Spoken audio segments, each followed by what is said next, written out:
राधे राधे दोस्तों, जय श्री कृष्णा। आप सब कैसे हैं? आशा करती हूँ कि आप सब मजे में होंगे। दोस्तों, चैत्र नवरात्रि के पूजा के लिए सामग्री लिस्ट, कलश स्थापना का शुभ मुहूर्त, सही विधि जानने के लिए हमारे वीडियो में जरूर बने रहें। चैत्र नवरात्रि की शुरुआत 9 अप्रैल से होने जा रही है। नवरात्रि की पूजा से पहले क्या चीज आपको घर ले आना चाहिए, इसके बारे में आइए आपको विस्तार पूर्वक बताती हूँ। चैत्र नवरात्रि का पावन पर्व 9 अप्रैल से शुरू होने जा रहा है। नवरात्रि के पहले दिन घट स्थापना के साथ नवरात्रि की पूजा शुरू होती है और इसके बाद 9 दिनों तक देवी के 9 रूपों की पूजा की जाती है। नवरात्रि में अगर आप व्रत रखने वाले हैं तो घट स्थापना करने वाले हैं तो व्रत से जुड़ी महत्वपूर्ण सामग्री आपको पहले ही रख लेनी चाहिए। माता की पूजा और कलश स्थापना के लिए कौन कौन सी सामग्री आपके पास होनी चाहिए, तो आइए इसके बारे में विस्तार पूर्वक बताती हूँ। चैत्र नवरात्रि के दौरान घट स्थापना के लिए शुभ मुहूर्त 9 अप्रैल को सुबह 6:03 से 10:16 तक रहेगा।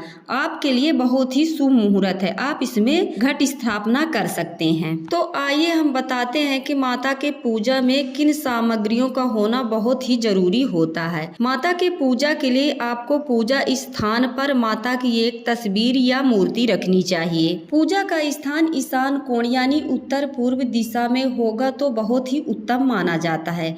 इसके साथ ही नीचे दी गई सामग्री भी पूजा के लिए तैयार कर लेनी चाहिए। गंगा जल, रोली, चावल यानी अक्षत, गंगा जल, सिक्का, कुमकुम, आम के 5 पत्ते, जौ, मिट्टी के दीपक, घी, रुई की बाती, जौ बोने के लिए मिट्टी, नारियल, लाल वस्त्र, लौंग, कपूर, कलावा, फूलों की माला, श्रृंगार की सामग्री, हवन करने के लिए आम की लकड़ी, चौकी के लिए लाल वस्त्र, पान, सुपारी, मेवा और मिठाई। कलश स्थापना करने के लिए आपके पास मिट्टी या तांबे का एक कलश होना चाहिए। इसके नीचे एक पात्र में मिट्टी रखकर उसके ऊपर कलश को स्थापित किया जाता है। इसके साथ ही आम के पत्ते, जौ, सिंदूर। कलश स्थापना करने के लिए आपके पास मिट्टी या तांबे का एक कलश होना चाहिए। इसके नीचे एक पात्र में मिट्टी रखकर उसके ऊपर कलश को स्थापित किया जाता है।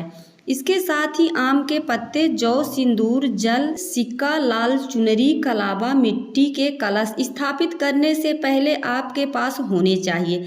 कलश स्थापित करते समय सबसे पहले थाली या फिर कोई भी आप बर्तन बड़ा सा ले सकते हैं, उसमें आप मिट्टी डालकर आपको कलश स्थापना कर लेनी चाहिए और मिट्टी में आप जौ डाल दीजिए और हल्का सा उसमें जल डाल दीजिए और कलश में पानी भर दीजिए। आपको क्या करना चाहिए, कलश में अक्षत, सुपारी, इलायची और सिक्का आपको डाल देना चाहिए। इसके बाद कलश के मुख पर आम के पत्ते रखने चाहिए और उसके बाद नारियल को चुनरी में लपेट कर कलश के मुख पर रख देना चाहिए। फिर कलश पर कलावा बांधे और स्वास्तिक का चिन्ह बनाएं। इस तरह आपका कलश स्थापित हो जाता है। यदि आप इस तरह का कलश स्थापित करते हैं और माता दुर्गा की पूजा करते हैं तो आपके घर में माता दुर्गा साक्षात पधारेंगी और सुख समृद्धि की कमी कभी भी नहीं आती है। माना जाता है कि कलश में सभी देवी देवताओं का निवास होता है। ऐसे में अगर आप नवरात्रि के पहले दिन कलश स्थापित करते हैं तो सभी देवी देवता आपकी पूजा के साक्षी माने जाते हैं।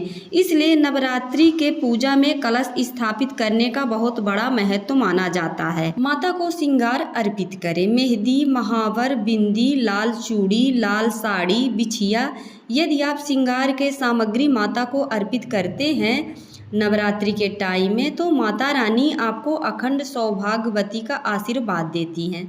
और दोस्तों, बहुत से लोग ये सोचते हैं कि हम व्रत नहीं रखे हैं तो क्या कलश स्थापना कर सकते हैं? हाँ, आप कर सकते हैं। कलश का स्थापना भी कर सकते हैं और अखंड ज्योत भी जला सकते हैं। व्रत नहीं करते हैं, अगर आप कलश स्थापना कर लेते हैं और अखंड ज्योति जलाकर सुबह शाम यदि पूजा करते हैं तो उतना ही पुण्य की प्राप्ति होती है जितना के लोग व्रत करते हैं। श्रृंगार सामग्री अर्पित करने से वैवाहिक जीवन में अच्छे बदलाव आते हैं, साथ ही वैवाहिक जीवन के योग्य भी बनते हैं, साथ ही जीवन साथी भी अच्छा मिलता है और सौभाग्य में वृद्धि होती है और माता की कृपा हमेशा आपके ऊपर बनी रहती है। तो इस नवरात्रि में इस तरह की पूजा जरूर करें। दोस्तों, हमारी जानकारी आप सबको कैसी लगी? यदि अच्छी लगती है तो कमेंट में ज़रूर बताइएगा। एक नई जानकारी के साथ फिर मिलूंगी। हर हर महादेव।